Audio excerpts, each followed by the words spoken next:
નમસ્કાર, હું છું યંગા વર્મા. સિટી ન્યૂઝમાં આપનું હાર્દિક સ્વાગત છે. સૌપ્રથમ એક નજર આજના મુખ્ય સમાચારો પર. ભરૂચમાં 22 દિવસ એક જ ટાઈમ મળશે પાણી.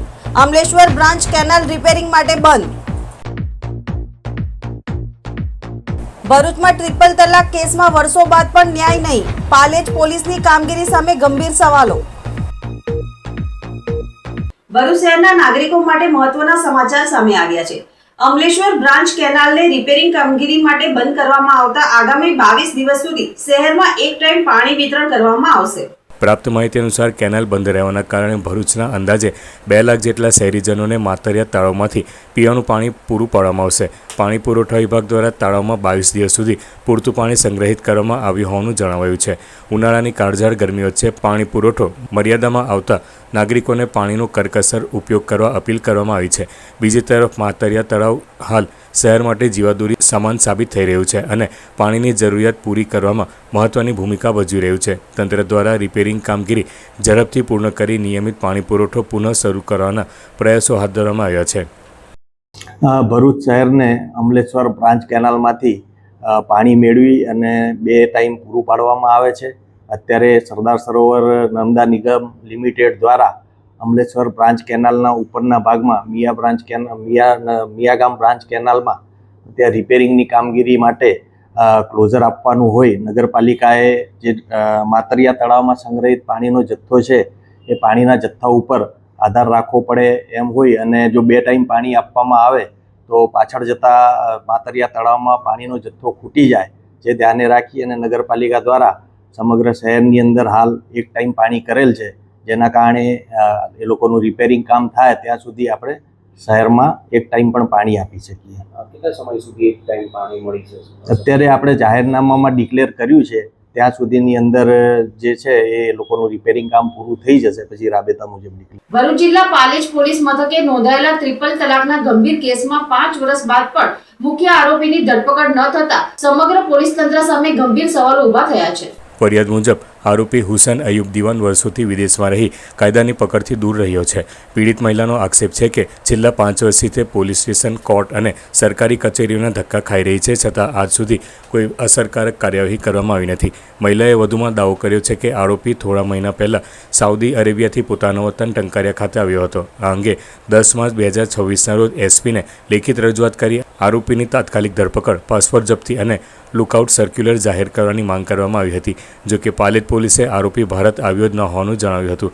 બીજી તરફ સ્થાનિક સ્તરે એવી ચર્ચાઓ થઈ રહી છે કે આરોપી ગામમાં જ હાજર હતો અને છતાં કાર્યવાહી કરવામાં આવી ન હતી. ફરિયાદમાં વધુમાં આક્ષેપ કરવામાં આવ્યો છે કે જો આરોપી ખરેખર ભારતમાં હાજર હતો અને છતાં કાયદેસરની કાર્યવાહી ન થઈ હોય તો તે માત્ર બેદરકારી નહીં પરંતુ ન્યાયિક પ્રક્રિયા સાથેનો ગંભીર ચેડો ગણાય.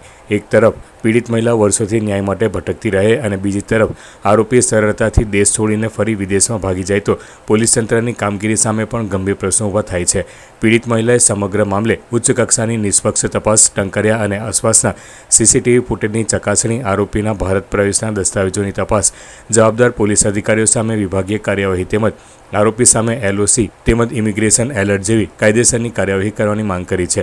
અત્રે નોંધનીય છે કે તારીખ 11/8/2021ના રોજ પાલેજ પોલીસ મથકે ટ્રિપલ તલાક સહિતની ગંભીર કલમો હેઠળ ગુનો નોંધાયો હતો. ટ્રિપલ તલાક કાયદો અમલમાં આવ્યા બાદ ભરૂચ જિલ્લામાં નોંધાયેલો આ પ્રથમ કેસ હોવાનું પણ સામે આવ્યું છે. છતાં વર્ષો બાદ પણ પીડિત મહિલાને ન્યાય ન મળતા હવે પોલીસ તંત્રની કામગીરી સામે લોકોમાં ભારે રોષ જોવા મળી રહ્યો છે. ભરૂચ જિલ્લામાં 5મી અનુસૂચિત વિસ્તારોમાં આદિવાસી જમીનોના કથિત ગેરકાયદેસર હસ્તાંતરણ, પર્યાવરણને નુકસાન પહોંચાડતી પ્રવૃત્તિઓ તેમજ વાઘપુરા સ્થિત સિલિકા પ્લાન્ટ દુર્ઘટના મામલે કડક કાર્યવાહી કરવાની માંગ સાથે આદિવાસી આગેવાનો દ્વારા જિલ્લા કલેક્ટરને આવેદનપત્ર પાઠવવામાં આવ્યું હતું. ભરૂચ જિલ્લા કલેક્ટર કચેરી ખાતે સંદીપ વસાવા, ડોક્ટર ભાવિન વસાવા, સર્જન વસાવા, રોબિન્સ ભગત, કલ્પેશ દેસાઈ, ધર્મેશ પટેલ અને રંજનબેન વસાવા સહિતના આગેવાનો ઉપસ્થિત રહ્યા હતા અને રજૂઆત કરી હતી. આગેવાનોના જણાવ્યા મુજબ ઝઘડિયા, વાલિયા અને નેત્રંગ તાલુકાના 5મી અનુસૂચિત હેઠળ આવતા વિસ્તારોમાં ગુજરાત જમીન મહેસૂલ અધિનિયમ કલમ 73AA નો ભંગ કરી આદિવાસીઓની જમીનો ગેરરીતે કબજે કરવામાં આવી રહી હોવાનો આક્ષેપ કરવામાં આવ્યો છે. આવેદનપત્રમાં વધુમાં જણાવાયું હતું કે પેસા એક્ટ તથા બંધારણીય જોગવાઈઓની અવગણના કરી વિસ્તારમાં ગેરકાયદેસર માઇનિંગ, સ્ટોન ક્રશર અને સિલિકા વોશિંગ પ્લાન્ટ ધમધમી રહ્યા છે, જેના કારણે પર્યાવરણને ગંભીર નુકસાન પહોંચી રહ્યું છે. સાથે જ વાઘપુરા ખાતે આવેલ ઓલસીલ સિલિકા પ્લાન્ટમાં બેદરકારીના કારણે સર્જાયેલા માનવ મૃત્યુ મામલે જવાબદારો સામે કડક ફોજદારી કાર્યવાહી કરવાની માંગ ઉઠાવવામાં આવી છે. આગેવાનોએ રજૂઆતમાં જણાવ્યું હતું કે દુર્ઘટના બાદ માત્ર ટ્રક ચાલક સામે કાર્યવાહી જ કરવામાં આવી છે, જ્યારે પ્લાન્ટ સંચાલકો અને માલિકોની બેદરકારી સામે યોગ્ય પગલાં લેવાયા નથી. સો કોઝ નોટિસ આપવામાં આવી હોવા છતાં પ્લાન્ટ બંધ ન કરાતા જવાબદાર અધિકારીઓ અને સંચાલકો સામે માનવવધનો ગુનો નોંધવાની પણ માંગ કરવામાં આવી છે. આ ઉપરાંત ઝઘડિયા, વાલિયા અને નેત્રંગ તાલુકામાં કલેક્ટરની પૂર્વ મંજૂરી વિના બાનાખાત અથવા અન્ય ગેરકાયદેસર દસ્તાવેજોના આધારે આદિવાસીઓ પાસેથી પડાવી લેવાયેલી જમીનો સરકાર દ્વારા ખાલસા કરી મૂળ ખાતેદારોને પરત સોંપવા તેમજ જવાબદારો સામે એટ્રોસિટી એક્ટ હેઠળ કાર્યવાહી કરવાની માંગ કરવામાં આવી હતી. ગેરકાયદેસર ઔદ્યોગિક એકમોને તાત્કાલિક બંધ કરી સર્વે હાથ ધરવા સહિત કુલ 16 મુદ્દાસર માંગણીઓ આવેદનપત્ર મારફતે રજૂ કરવામાં આવી હતી. જય જોહાર. આજરોજ અમે ભરૂચ કલેક્ટર ઓફિસ ખાતે આદિવાસી સમાજના આગેવાનો અને અન્ય શુભચિંતકો દ્વારા પાર્ટી પક્ષ ભૂલીને એક આવેદનપત્ર આપવા માટે આવ્યા હતા. અમારી રજૂઆત એ છે કે જે ઝઘડિયા, વાલિયા અને નેત્રંગ તાલુકામાં કે જે અનુસૂચિત 5માં આવતો વિસ્તાર છે કે જ્યાં 244(1) અને પેસા એક્ટ લાગુ પડે છે, પરંતુ આ વિસ્તારમાં આજે માફિયાઓનું શાસન એટલું બધું વધી ગયું છે કે બધા જ નિયમો નેવે મૂકી અને આજે તંત્રના અધિકારીઓના પાપે આજે ક્ષમતા લૂંટાઈ રહી છે. આજે નર્મદા નદીની વાત કરીએ તો નર્મદા નદીની હાલત એટલી ખરાબ આ માફિયાઓએ તંત્રના ભોગે કરી નાખી છે કે આજે નર્મદા નદીની હાલત ચારણી જેવી કરી નાખી છે. આજે ડગલે ને પગલે મશીનરો મૂકીને 100 ફૂટના ઊંડા ખાડા પાડી દેવામાં આવ્યા છે, જેના લીધે પાણીનો વહેણ બદલાઈ ગયો છે, જેના લીધે સ્થાનિક માછીમારોને પણ તકલીફ પડી રહી છે રોજગારી માટે, ખેડૂતોને પણ પાણીનો સોર્સ પડી રહ્યો છે, ખેતીને પણ નુકસાન થઈ રહ્યું છે. આવી ઘણી બધી સમસ્યાઓ આ તંત્રની મિલીભગતથી થઈ રહી છે. સાથે જ જે કરજણના જે ધારાસભ્ય છે અક્ષય પટેલ કે એના જે પુત્રો અને અન્ય સાથીઓ દ્વારા જે આદિવાસી સમાજના 2 યુવાનોને ઢોરમાર મારવામાં આવ્યો હતો, એમાં પણ જે ગંભીર ગુનાઓની કલમો લાગેલી હતી એટ્રોસિટી એક્ટ મુજબ, એમાં પણ મામલતદારે જામીન આપી દીધા. એ નવાઈની વાત છે લાગે છે અમને, કારણ કે આ જે ગુનો છે એમાં જામીન હાઈકોર્ટ કાં તો સેશન કોર્ટ આપી શકે, તો મામલતદાર જે ક્લાસ 2 વર્ગના જે અધિકારી આવે છે એ આમાં જામીન કેવી રીતના આપી શકે? તો આ એક આદિવાસી સમાજ સાથે ખૂબ મોટા પ્રમાણમાં અન્યાય થઈ રહ્યો હોય એવું અમને લાગી રહ્યું છે. ઝઘડિયા, વાલિયા અને નેત્રંગ જેવા વિસ્તારો જે ભરૂચ જિલ્લામાં આદિવાસી વિસ્તાર તરીકે જાહેર થયેલા છે, અનુસૂચિત 5ના વિસ્તારો છે અને સંવિધાનની ધારા 244(1) મુજબ આદિવાસી વિસ્તાર જાહેર થયેલા છે. પણ આજે આ વિસ્તારમાં એટલા પ્રમાણે મોટા પ્રમાણે ઇલીગલ માઇનિંગ થઈ રહ્યું છે. અમુક ભ્રષ્ટ અધિકારીઓ, નેતાઓ અને ખનિજ માફિયાઓ ભેગા મળી આદિવાસી લોકોની 73 ડબેની જમીનો છીનવી રહ્યા છે. આ વિસ્તારના ગોચરની જમીન હોય, જળ જંગલ જમીન અને ખનિજ ખેદાન મેદાન કરી રહ્યા છે. આજે એ વિસ્તારની હાલત એકદમ ભયાવહ કરી નાખી છે અને આજે ઉપડતો ચરુ જેવી પરિસ્થિતિ ત્યાં આગળ થઈ ગઈ છે. 73 એના ઘણા કેસીસ એવા છે કે કલેક્ટરશ્રીમાંથી મામલતદાર અને પ્રાંત અધિકારીને 73 શરત ભંગની કાર્યવાહી કરવા માટે આદેશ થઈ ચૂકેલા છે. તેમ છતાં પણ આ ભ્રષ્ટ અધિકારીઓ એ 73 ફાઇલો પડતર મૂકી રાખી છે. હવે સમય છે એક વિરામનો. વિરામ બાદ નિહાળીશું અન્ય સમાચારો. તો જોતા રહો સિટી ન્યૂઝ. ભરૂચની મનોરંજન પ્રેમી જનતા માટે ભરૂચ શહેરમાં પહેલી વખત આવી ગયું છે ઇન્ડિયાનું સૌથી મોટું કાર્નિવલ. એક જ સ્થળ પર મળશે 3 અદ્ભુત થીમનો અનોખો અનુભવ. અંડર વોટર ટનલ એક્વેરિયમ, દરિયાની દુનિયામાં ચાલવાનો રોમાંચક અનુભવ, જલપરી શો, જીવંત મરમેડ સાથે જાદુઈ પ્રદર્શન, વોટરફોલ ઝોન, ઠંડક અને મસ્તીનો અનોખો મિજાજ. શોપિંગ પ્રેમીઓ માટે 55થી વધુ સ્ટોલ્સ, નવી વસ્તુઓ સાથે, ખાણીપીણી માટે 15થી વધુ ફૂડ સ્ટોલ્સ અને હા, સાથે મજા માટે અનેક પ્રકારની રાઇડ્સ, બાળકોથી લઈને મોટા બધાને માટે. પરિવાર, મિત્રો અને પ્રિયજનો સાથે એકવાર અચૂક પધારો. મિસ ન કરતા. આ છે સમર સિઝનનું સૌથી મોટું એટ્રેક્શન.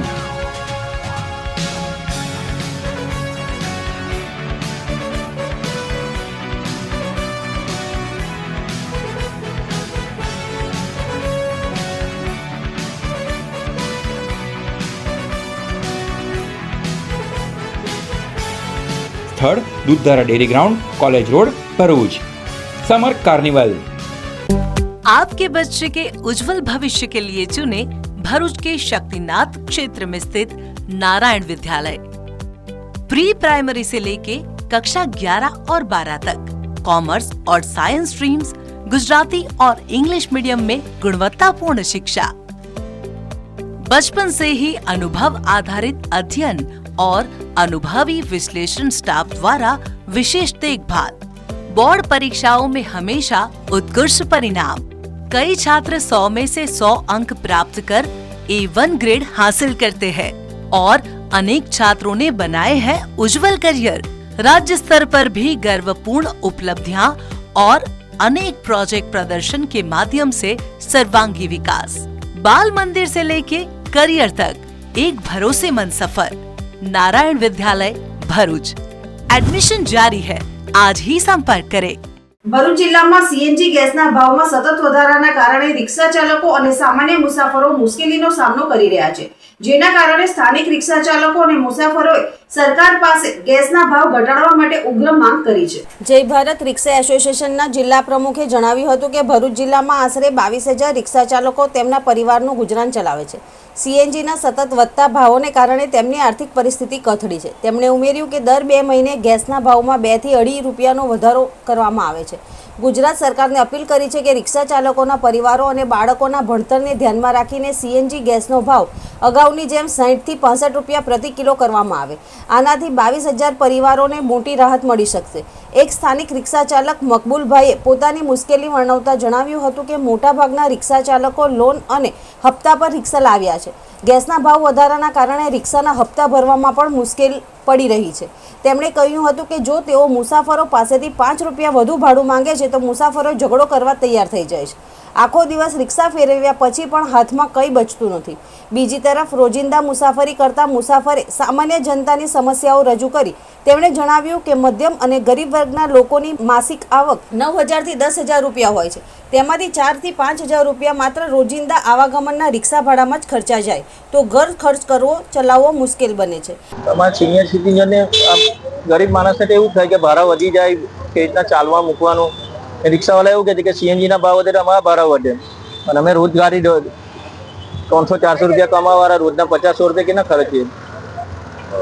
શું માંગ છે તમારો સરકાર? બસ આ સીએનજીનો ભાવ ઉતરે એમાં અમારી રાહત છે અને રિક્ષાવાળાને રાહત છે, બીજું શું થાય। રિક્ષા ચાલકો ગેસના ભાવ વધારાને કારણે મજબૂર છે અને મુસાફરો મર્યાદિત આવકને કારણે પરેશાન છે। તેમણે સરકારને તાત્કાલિક ધોરણે સીએનજીના ભાવ ઘટાડીને સામાન્ય જનતાને મોંઘવારીમાંથી રાહત આપવા અપીલ કરી છે। ભરૂચના રિક્ષા ચાલકો અને સામાન્ય મુસાફરો બંને સીએનજી ગેસના ભાવ પર અંકુશ લાવવા માટે સરકાર પાસે એક સુરે માંગ કરી રહ્યા છે। જો સરકાર દ્વારા આ બાબતે વહેલી તકે કોઈ યોગ્ય નિર્ણય લેવામાં નહીં આવે તો આગામી દિવસોમાં મધ્યમ વર્ગની સ્થિતિ વધુ મુશ્કેલ બની શકે છે।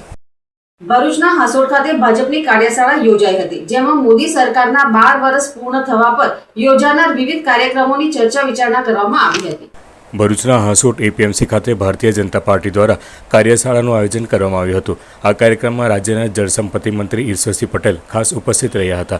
કાર્યશાળામાં મોદી સરકારના 12 વર્ષ પૂર્ણ થવાના અવસરે તારીખ 5 જૂનથી 21 જૂન દરમિયાન યોજાનારા વિવિધ કાર્યક્રમોની માહિતી કાર્યકરોને આપવામાં આવી હતી। આ અવસરે વૃક્ષારોપણ, સ્વચ્છતા અભિયાન, પ્રતિષ્ઠિત વ્યક્તિ સંપર્ક અભિયાન, પ્રગતિ પથયાત્રા તેમજ વિકસિત ભારત સંકલ્પ સંમેલન જેવા વિવિધ કાર્યક્રમો યોજાનાર હોવાનું જણાવાયું હતું। મંત્રીએ તમામ કાર્યક્રમોનું આયોજન ઇંધણ બચાવ અભિયાનને ધ્યાનમાં રાખીને કરવા અનુરોધ કર્યો હતો। સાથે જ પર્યાવરણ જાળવણી અને જનજાગૃતિ માટે વધુમાં વધુ લોકો સુધી પહોંચવા પર ભાર મૂક્યો હતો। સદર કાર્યક્રમમાં ભાજપના આગેવાન જગદીશ શાહ, હાંસોટ તાલુકા ભાજપ પ્રમુખ આનંદ પટેલ, તાલુકા પંચાયત પ્રમુખ વિશાલ પટેલ સહિતના આગેવાનો અને ભાજપના સભ્યો ઉપસ્થિત રહ્યા હતા। આદરણીય વડાપ્રધાન શ્રી નરેન્દ્રભાઈ મોદી સાહેબના 2014 થી 2026ના 12 વર્ષના શાસનની વાત કરીએ ત્યારે અનેકવિધ કામગીરી આ મોદી સાહેબના વડપણ હેઠળ જ્યારે સમગ્ર દેશમાં થઈ રહી ત્યારે જે આયુષ્યમાન કાર્ડ હોય, લોકોને 5 લાખ રૂપિયા સુધીનું આરોગ્ય માટે એમને મદદરૂપ થવા માટેની આ યોજના છે। એમાં ગુજરાતની અંદર 10 લાખ રૂપિયા સુધીનું વીમા કવચ એમને મળી રહ્યું છે આરોગ્ય માટે। એ જ રીતે અનેકવિધ ક્ષેત્રની વાત કરીએ, ભારભૂત બેરેજની વાત કરીએ, એક્સપ્રેસ હાઈવેની વાત કરીએ, બુલેટ ટ્રેનની વાત કરીએ, રેલવેને પણ અપગ્રેડ કરીને જે ઝડપી માલ પહોંચે અને એના માટેની પણ જે રીતે છેલ્લા 12 વર્ષની અંદર જે કામગીરી થઈ છે, આપણે જોઈએ છે કે વૃક્ષારોપણ માટે પણ મોદી સાહેબે એક પેડ માખે નામની શરૂઆત કરી છે અને દરેક ગામોની અંદર પોતે પોતાના સ્વજનના જન્મદિવસ હોય, મરણતિથિ હોય એવા પ્રસંગોની અંદર પણ વૃક્ષો વાવીને જે મોદી સાહેબે જે હાકલ કરી છે એને આગળ ધપાઈ રહ્યા છે। ત્યારે જે રીતે સમગ્ર ગુજરાતની વાત કરીએ, ગુજરાતની અંદર પણ અનેકવિધ ક્ષેત્રે જે વિકાસ થઈ રહ્યો છે, અવિરતપણે થઈ રહ્યો છે. આવા દિવસોની અંદર પણ જે કાર્યક્રમો થકી જ્યાં જ્યાં પણ જરૂરિયાત છે એવા જગ્યાએ જે લોકોને યોજનાનો લાભ મળતા નથી એવા લોકોની પાસે કાર્યકર્તાઓ જઈને એ લોકોને યોજનાનો લાભો અપાવવા માટે પણ ભરેના પંચના કાર્યક્રમો સક્રિય. ત્યારે આજે અહીંયા મોદી સાહેબના 12 વર્ષના શાસનમાં આજે અહીંયા જ્યારે કાર્યશાળા રાખવામાં આવી ત્યારે તમામ કાર્યકર્તાઓ તાલુકાના હાજર રહીને માર્ગદર્શન સૌએ લીધું છે. આવા દિવસોમાં જે કાર્યક્રમો છે કાર્યક્રમો જે તે વિસ્તારમાં જઈને કાર્યક્રમો પણ કરવાના છે. અંકલેશ્વર પંથકમાં અકસ્માતના 2 બનાવો બન્યા હતા. રાજપીપળા ચોકડી ઓવરબ્રિજ પાસે 2 ટ્રક વચ્ચે અકસ્માત અને પાનોલી જીઆઈડીસીમાં કાર અને ટ્રક વચ્ચે અકસ્માત સર્જાયો હતો, જેમાં 7 લોકોનો આબાદ બચાવ થયો હતો. અકસ્માતના પગલે ટ્રાફિક જામની પરિસ્થિતિનું નિર્માણ થયું હતું. અંકલેશ્વર પાસેના નેશનલ હાઈવે નંબર 48 પર રાજપીપળા ચોકડી ઓવરબ્રિજ પાસે 2 ટ્રક વચ્ચે અકસ્માત સર્જાયો હતો. અકસ્માતના પગલે હાઈવે પર ટ્રાફિક જામના દ્રશ્યો પણ સર્જાયા હતા અને વાહન ચાલકોને ભારે હાલાકીનો સામનો કરવો પડ્યો હતો. અકસ્માતની જાણ થતાં પોલીસ અને ટ્રાફિક વિભાગની ટીમ તાત્કાલિક ઘટનાસ્થળે દોડી આવી હતી અને વાહન વ્યવહારને ફરી સામાન્ય બનાવવા કામગીરી હાથ ધરવામાં આવી હતી. બીજી તરફ પાનોલી જીઆઈડીસીમાં ગિન્ની કંપની નજીક કાર અને ટ્રક વચ્ચે અકસ્માત સર્જાયો હતો. અકસ્માત એટલો જોરદાર હતો કે કારને ભારે નુકસાન પહોંચ્યું હતું. જોકે સદનસીબે કારમાં સવાર 5 લોકોનો આબાદ બચાવ થયો હતો. સ્થાનિક લોકો દ્વારા અકસ્માતગ્રસ્તોને તાત્કાલિક મદદ પહોંચાડવામાં આવી હતી. અંકલેશ્વર જીઆઈડીસી પોલીસ મથકમાં છેતરપિંડીના ગુનામાં છેલ્લા 5 મહિનાથી ફરાર આરોપીની ધરપકડ કરી કાયદેસરની કાર્યવાહી હાથ ધરવામાં આવી છે.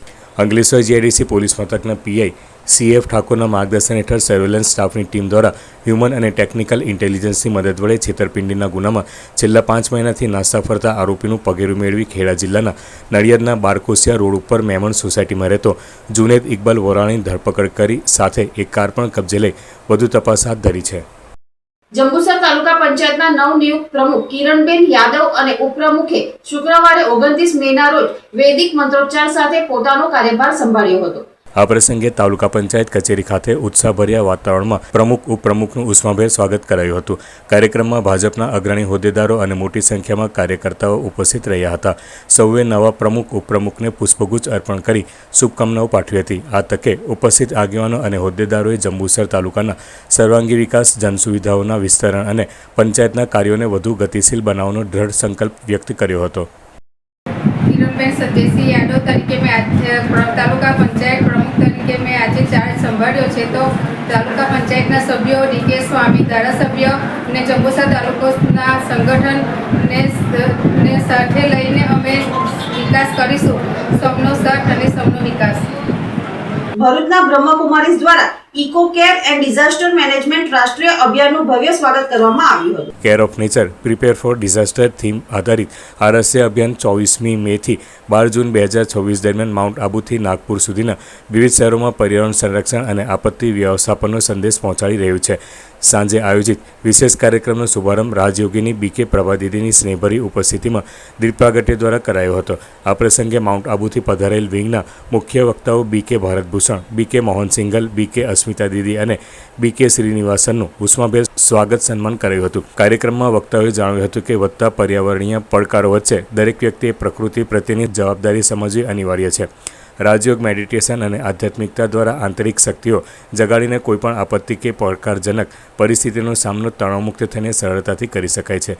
રાજયોગીની બીકે પ્રભાદીદીએ ઉપસ્થિત સૌને જળ સંરક્ષણ, વૃક્ષારોપણ અને સંકટના સમયે માનસિક રીતે સશક્ત રહેવાની પ્રેરણાઓ આપી હતી. આ કાર્યક્રમમાં બ્રહ્મકુમારીઝ પાઠશાળાના આશરે 200 જેટલા ભાઈ બહેનોએ ઉત્સાહભેર ભાગ લીધો હતો. સમગ્ર કાર્યક્રમનું સમાપન ઉપસ્થિત જનમેદની દ્વારા પર્યાવરણ સંરક્ષણ અને આપત્તિ વ્યવસ્થાપન પ્રત્યે સદાય જાગૃત રહેવાના દ્રઢ સંકલ્પ સાથે થયું હતું. ओम शांति. मैं ब्रह्मा कुमारी अस्मिता बहन हमारे साइंटिस्ट, इंजीनियर्स, आर्किटेक्ट्स विंग के द्वारा पर्यावरण संरक्षण एवं आपदा प्रबंधन अभियान एक बहुत ही ऊंचे लक्ष्य को लेकर प्रारंभ हुआ है, जिसमें हम जहाँ जहाँ जा रहे हैं लोगों को अधिक से अधिक पेड़ लगाने के लिए जागरूक कर रहे हैं. बिजली की बचत, पानी की बचत, ये हमारे लिए अति आवश्यक है. आज की तारीख में माहौल जैसा बन गया है, पेट्रोल डीजल की बचत के लिए भी हम लोगों को आह्वान कर रहे हैं और साथ ही साथ हम ये संदेश दे रहे हैं कि जब हमारी आंतरिक प्रकृति यानी हमारा नेचर, हमारा स्वभाव सुखदायी होगा, तभी हमारी ये बाहरी प्रकृति सुखदायी बनेगी. ओम शांति. ओम शांति. मेरा नाम श्रीनिवास हम लोग ये रैली डिज़ास्टर मैनेजमेंट रैली जो है लगभग 25 अभियान हमारे हैं पूरे इंडिया के अंदर होल्ड से लेके लगभग 15 साल से 20 साल से हम कर रहे हैं और इस साल में भी हम थीम लेके डिज़ास्टर मैनेजमेंट थीम लेके आज भरूच में पहुंचे हैं गुजरात में और इधर से ये इसका लक्ष्य यही है लोगों तक जो आध्यात्मिक बातों को पहुंचाने में भी स्पिरिचुअल जो डिज़ास्टर मैनेजमेंट में भी स्पिरिचुअल भी आध्यात्मिक भी इसमें इन्वॉल्व है। ओम शांति। ભરૂચ શહેરમાં પાંચબત્તી વિસ્તાર ખાતે ભીડભંજન ખાડી નજીક આવેલા કચરાના ઢગલામાં અચાનક આગ ભભૂકી ઉઠતા વિસ્તારમાં દોડધામ મચી જવા પામી હતી. આગ લાગતા ધુમાડાના ગોટે ગોટા આકાશમાં છવાઈ ગયા હતા. બનાવની જાણ થતાં ભરૂચ ફાયર વિભાગની ટીમ તાત્કાલિક ઘટના સ્થળે દોડી આવી હતી અને પાણીનો મારો ચલાવી ભારે જહેમત બાદ આગ ઉપર કાબૂ મેળવ્યો હતો. સદનસીબે આ ઘટનામાં કોઈ જાનહાનિ થવા પામી ન હતી. સ્થાનિકોના જણાવ્યા મુજબ ભીડભંજન ખાડી પાસે વારંવાર કચરામાં આગ લાગવાની ઘટનાઓ સામે આવી રહી છે. કેટલાક અસામાજિક તત્વો દ્વારા અહીં બેદરકારીપૂર્વક કચરો ફેંકવામાં આવે છે તેમજ કચરાને સળગાવવામાં આવતો હોવાના આક્ષેપો પણ કરવામાં આવ્યા હતા.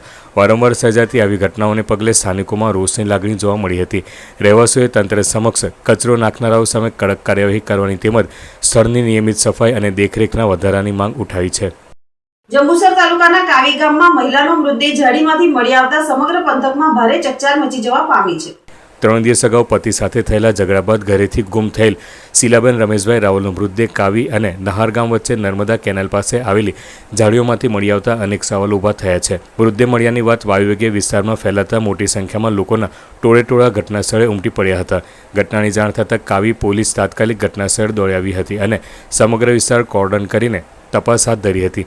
પ્રાથમિક દ્રષ્ટિએ મામલો શંકાસ્પદ લાગતા પોલીસે મૃતદેહને પોસ્ટમોર્ટમ અર્થે ખસેડી વધુ તપાસ હાથ ધરી છે. આ સમગ્ર ઘટનામાં મહિલાનું મોત આત્મહત્યા છે કે પછી કોઈ ગંભીર કાવતરું અને હત્યા પાછળનું રહસ્ય છે તે દિશામાં પોલીસે તપાસનો ધમધમાટ શરૂ કર્યો છે.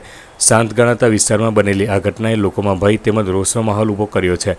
પરિવારજનોએ પણ ઘટનાની નિષ્પક્ષ અને કડક તપાસની માંગ ઉઠાવી છે. હાલ સમગ્ર પંથકની નજર હવે પોસ્ટમોર્ટમ રિપોર્ટ પર ટકેલી છે. છોટાઉદેપુર જિલ્લાના નસવાડી તાલુકામાં અશ્વિન નદી ખાતે અંતિમ વિધિના રસ્તાને લઈને વિવાદ વધુ ઉગ્ર બન્યો છે. ગ્રામજનો દ્વારા મામલતદારને આવેદનપત્ર પાઠવવામાં આવ્યું હતું. સ્થાનિક લોકોના જણાવ્યા મુજબ ભંગારના વેપારી દ્વારા રસ્તો બંધ કરી દેવામાં આવતા અંતિમ સંસ્કાર માટે જતા લોકોને ભારે હાલાકીનો સામનો કરવો પડી રહ્યો છે. ગ્રામજનો અને તંત્ર વચ્ચે ચર્ચા બાદ મામલતદાર દ્વારા પણ વેપારીને સૂચના આપવામાં આવી હતી, પરંતુ વેપારીએ આવેદનપત્ર અને તંત્રની સૂચનાને માન્ય રાખી ન હોવાનું સામે આવ્યું છે. આખરે વેપારીએ વધુ 2 દિવસની મુદ્દત માંગતા મામલો હજુ અટવાયેલો જોવા મળી રહ્યો છે, જેના કારણે સ્થાનિકોમાં રોષ અને અસંતોષ ફેલાયો છે. હવે લોકોની માંગ છે કે તંત્ર તાત્કાલિક કાર્યવાહી કરીને અંતિમ વિધિ માટેનો રસ્તો ખુલ્લો કરાવે અને જવાબદારો સામે કડક પગલાં ભરે. તારીખ 12/5/2026ના રોજ અંતિમ યાત્રાને લઈને આ રસ્તાના વિવાદ જે ચાલતો હતો એ બાબતે અમે નસવાડી મામલતદાર સાહેબને આવેદનપત્રક આપવામાં આવ્યું હતું. પણ આવેદનપત્રક આપતાની સાથે બીજા દિવસે મામલતદાર સાહેબે જાતે સ્થળ પર નિરીક્ષણ કર્યું હતું અને આ ઇસ્માઇલભાઈ ગોધરાવાળા છે જે ભંગારનો ઢગલો રોડ પર નાખેલો છે તેમને હટાવવા માટેની 4 દિવસની મુદત આપી હતી. પણ આજે 15 દિવસ થઈ ગયા તો પણ આ ઢગલો એવો ને એવો છે ને હટાવવામાં આવ્યો નથી. તો શું આ અધિકારીઓને પણ ખિસ્સામાં લઈને ફરે છે? તો એટલો બધો પાવર કરે છે, હટવામાં આવતું નથી. એમ આજે એક મૈયત થઈ ગઈ છે અમારે અને મૈયત થઈ અને આજે અમે કહેવા માટે આવ્યા તો પણ એ રસ્તાની વચ્ચે બધું ભંગાર પડેલું હતું અને અવારનવાર મૈયતો થતી હોય છે અને મૈયત કોઈ દાડો કહીને ના થાય. તો જ્યારે પણ મૈયત થાય એમને કહેવા આવે તો હટાવે છે. અને આજે એને નસવાડી પોલીસ સ્ટેશનમાંથી પોલીસની ગાડી આવી હતી અને મામલતદાર સાહેબ જાતે આવ્યા હતા અને મામલતદાર સાહેબે કાલ સાંજ સુધીની અમને મુદત આપેલી છે અને જો આ મુદત પ્રમાણે હટવામાં નહીં આવે તો પ્રાંત અધિકારીને 133 મુજબનો ગુનો દાખલ કરીને તેમને તઈ લઈ જવામાં આવશે એવી જુબાની મૌખિક મામલતદાર સાહેબે આપેલી છે. અંતમાં મુખ્ય સમાચારો પર ફરી એક નજર. ભરૂચમાં 22 દિવસ એક જ ટાઈમ મળશે પાણી. અમલેશ્વર બ્રાન્ચ કેનાલ રિપેરિંગ માટે બંધ. ભરૂચમાં ટ્રિપલ તલાક કેસમાં વર્ષો બાદ પણ ન્યાય નહીં. પાલેજ પોલીસની કામગીરી સામે ગંભીર સવાલો. આજના સિટી ન્યૂઝ સમાપ્ત થયા. નવીન સમાચારો સાથે ફરી મળીશું. નમસ્કાર.